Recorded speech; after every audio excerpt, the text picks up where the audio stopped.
ọ kpọrọ na o gịnị kpọrọkwara nke a ọ bụ na ịnụbeghị na nwanne anyị nwoke Maazị Oke Iweala onye nke a na-etu Reggae Messiah Nwụmụndụgba abịa m ọzọ na-ewepụtara anyị mmemme nke ọ kpọrọ igosipụta omenala Igbo. Olee mgbe nke a ga-akpọtụ? Ọ ga-akpọtụ na mbọsị ụka mgbe ọnwa 6 n'ime afọ abụ 2023 ga-agba mkpụrụ ụbọchị 25 na Clondalkin, Dublin nke dị na Ireland. Olee ihe ndị a ga-egosipụta anyị n'ụbọchị ahụ? Ụmụaka Afro Star Cultural Dance ga-egosipụta anyị egwu ọdịnala. A ga-enwe egwu ogho, akụkọ ụwa,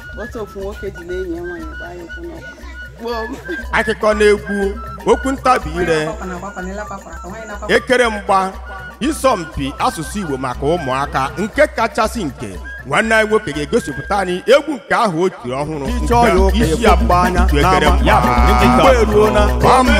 Onye isi oche ga-abụ Chief Felix Oke Obiesie Oke Waterford oji ọsọ eme mma Oke Lido ewo nke pụkwara iche o igwe eji ekwupụkwara nke ahụ dị n'aka Nwaada Vivian Oji MC Nwanganga.